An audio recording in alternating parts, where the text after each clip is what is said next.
Kefre, please, because Tabaka immediately. Because Your Excellencies, I will booklet and where their biodata. I am a Guzeba, Onyaluzuno, Yaguayani made the booklets.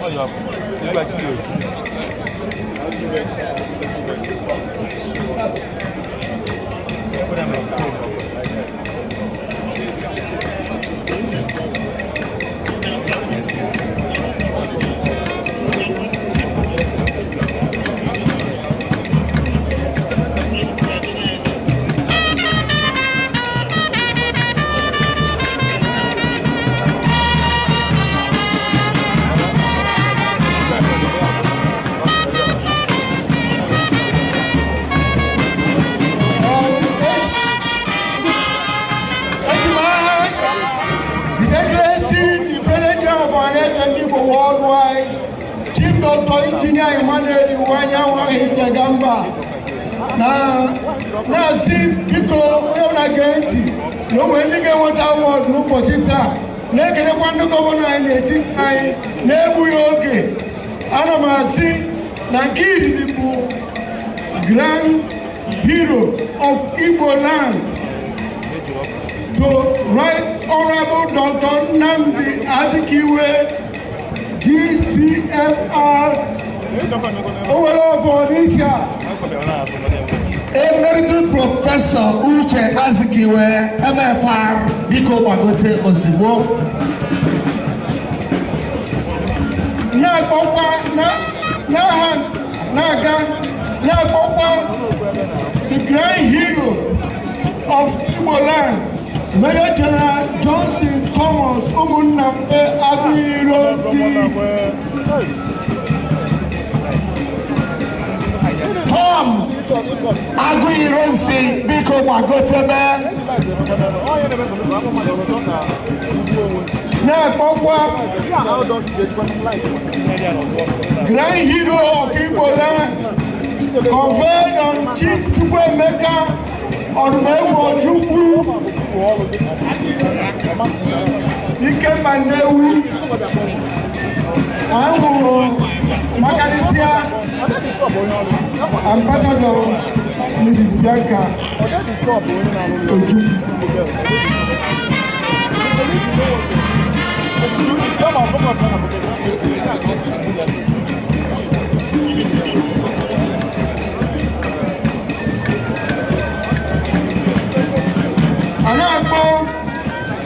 Chief Dennis Chibude Osadebe, a hero of Igbo land. No Twaka Upa, Kaina Bo, Dr. Michael. Because as the company here, Chief Dennis Osadebe, for grand hero of Igbo land. When I got you here, we don't talk about Dr. Michael Opara, grand hero of Igbo land, confirming him. I am about Dr. Michael Irano Kara Opara, MI Power, because the representative, Michael Opara.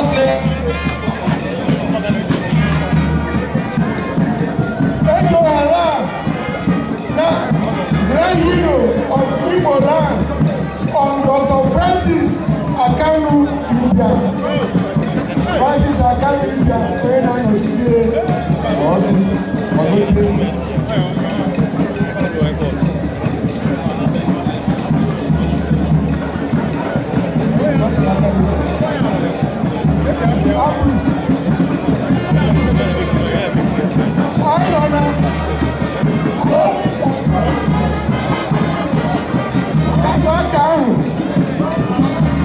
grand hero of Igbo land, to blessed Cyprian Michael Nancy.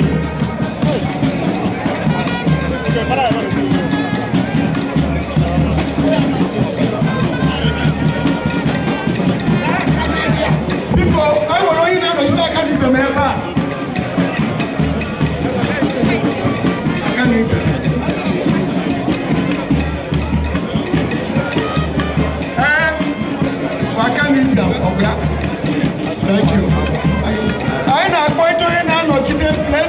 friend Michael Iwe Kanse of the blessed memory. I am appointed now to for Black Hero of Igbo Land dancing.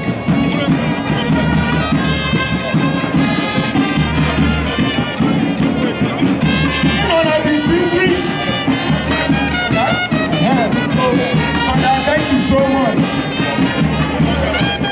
Ghana Bayana, distinguished hero of Igbo land, Legacy of Igbo in the past. Yes, when I'm not here, the time, Senator, distinguished Senator Igbo.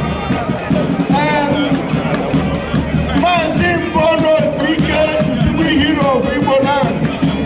So Mazin Bono Dike, when I'm not Mazin Bono Dike, of Magate. I know Dr. Sam.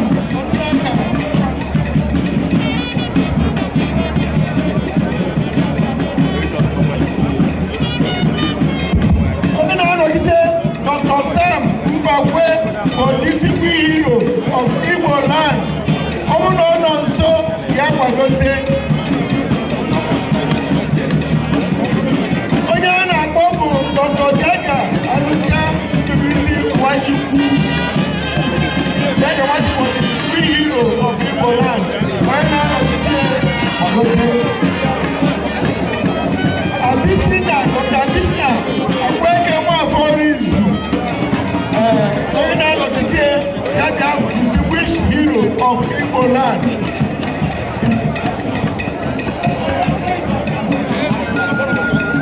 Thank you.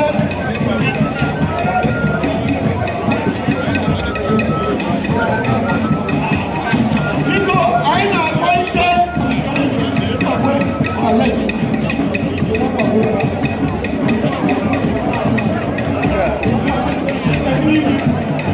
I'm appointed Professor Kennedy Dike. Professor Kennedy Dike. Come on, my council.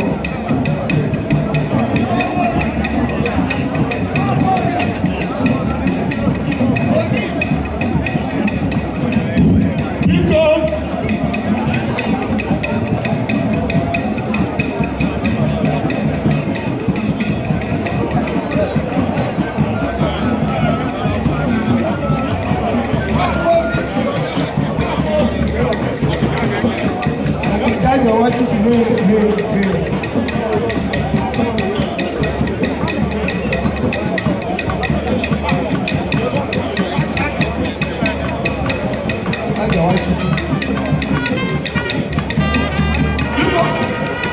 I'm appointed Dr. Alex Ekweme.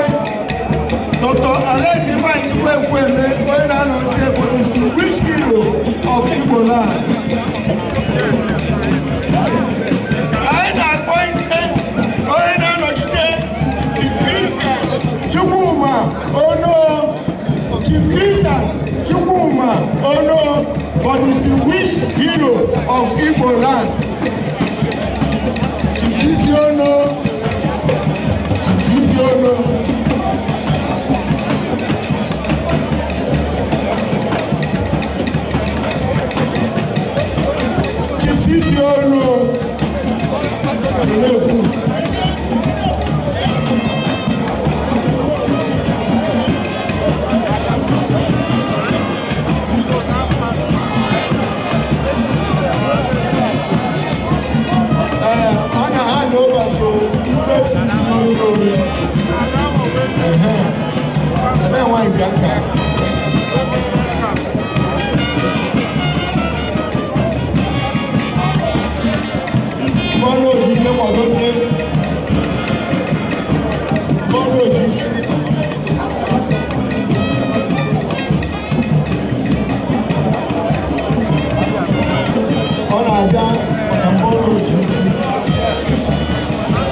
Babangida.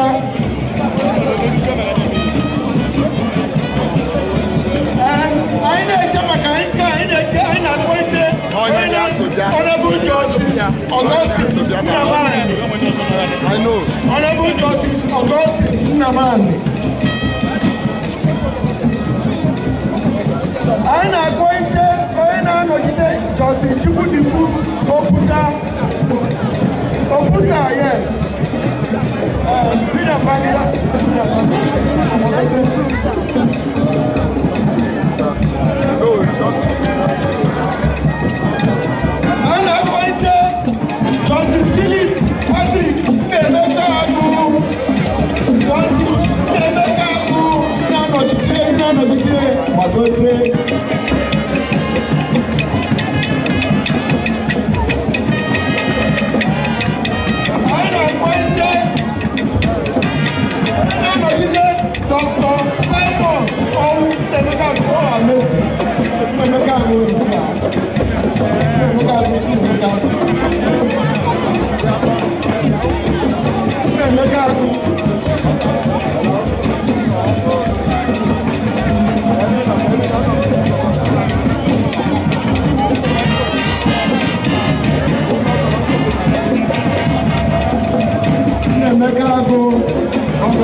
Hero of Igbo land, oh my God.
Professor Chico, mathematician.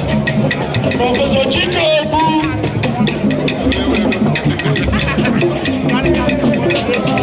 hero of Igbo land, Chief Enugu State Chief Enugu State hero of Igbo land, Chief Enugu State First Secretary of the Standing.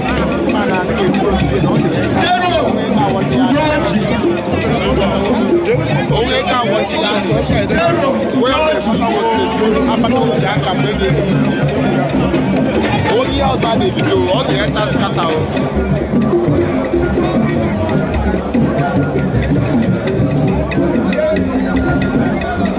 Hero of Igbo land, Professor Professor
the President General of Organization Igbo, all protocols observed. On behalf of the President General of Organization Igbo, I, the Chairman of the Planning Committee, will please thank you for coming to witness this, to grace this occasion.